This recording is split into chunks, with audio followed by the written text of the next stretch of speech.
هاي، مرحبا بكم في قناة طويلة فلقر. اليوم جيت لكم بمقطع جديد وراح نتكلم فيه عن الولد اللي صار ترند في يومين، القاتل الوسيم. أتوقع أن كلكم تعرفونه وكلكم شفتم مقاطعها اللي انتشرت في التيك توك في الوقت الأخير هذا. اليوم راح أجيب لكم قصته وليش انسجن وكل التفاصيل بتكون في هذا الفيديو.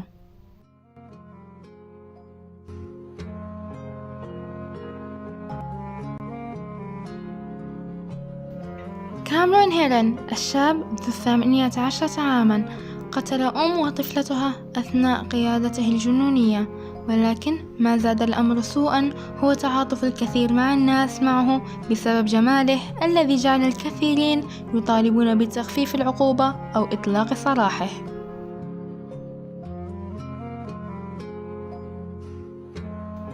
كاميرون هيرن فتى مولع بالسباقات وحب السيارات، ولكن حبه هذا جعله يوافق على إقامة سباق غير شرعي مع صديقين اثنين له.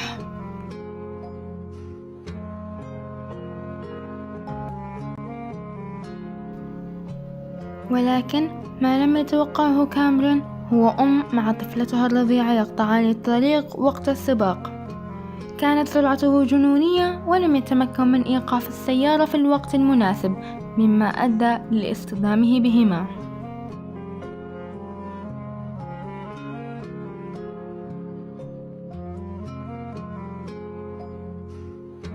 وهذا ما أثار غضب الكثيرين مما سمعوا وشاهدوا الحادثة. حكم عليه القاضي بالحبس مدة 30 سنة، ولكن بعد الدفاع عنه من قبل موكله أصبحت 24 عام فقط. The term is event data recorder, and most, if not all, new cars have them, and they really go a long way in determining exactly what happened in a crash.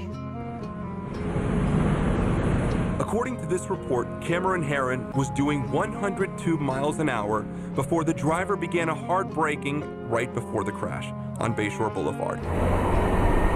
That means he would cover the length of a football field in 2 seconds. 102?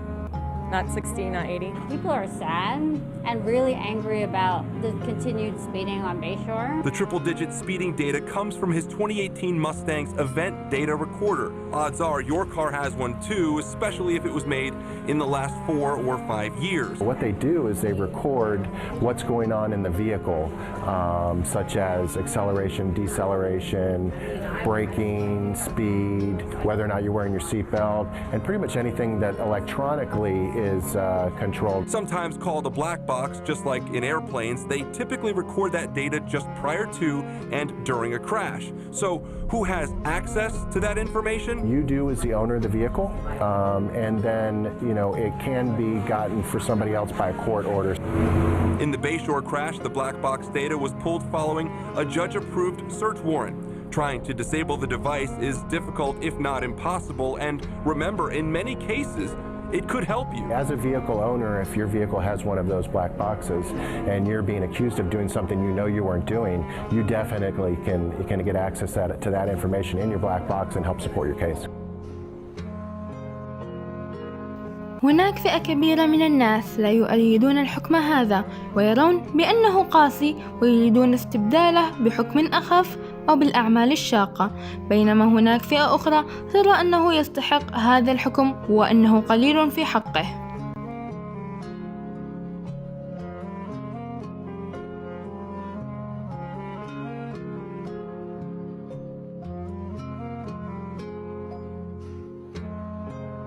Was appropriate. I agree that youthful offender was something that the court could have done. I did consider it. I carefully considered it. But the court just found that due to the serious nature of these offenses, the extreme nature of the conduct, and again the level of harm, that a youthful offender sentence was not appropriate. So given that the court is not departing, the guidelines call for a sentence of essentially 18 and a half years at a minimum and 30 years as a maximum. And the court doesn't find that either the minimum or the maximum is appropriate in this case. I've said it several times, the serious nature of the offense, egregious nature of the conduct, and mostly the harm that's been caused prevent me from putting this as a bottom of the guidelines minimum case. But the departure bases argued by the defendant did provide some reason not to put it at the top of the maximum.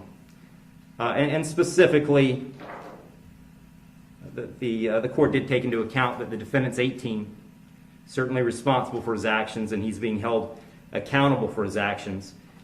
But the age of 18, the court finds is a mitigating factor and shouldn't put this at a maximum. Also, the complete lack of prior criminal history is something that the court considered as preventing this from being at the top. So having said all that, the court is going really toward the middle between the minimum under the guidelines and the maximum punishment permitted under Florida state law.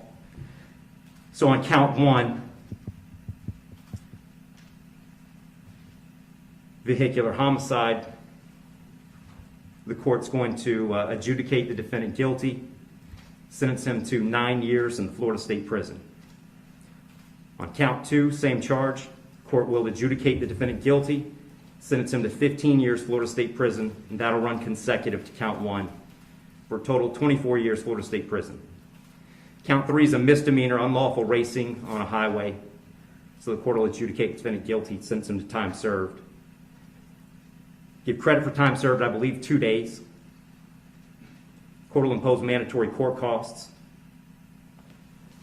Mr. Herron, you have given up the right to appeal the determination of your guilt or innocence. You do have 30 days to appeal the sentence of the court. And I'll direct the bailiffs to take Mr. Herron into custody.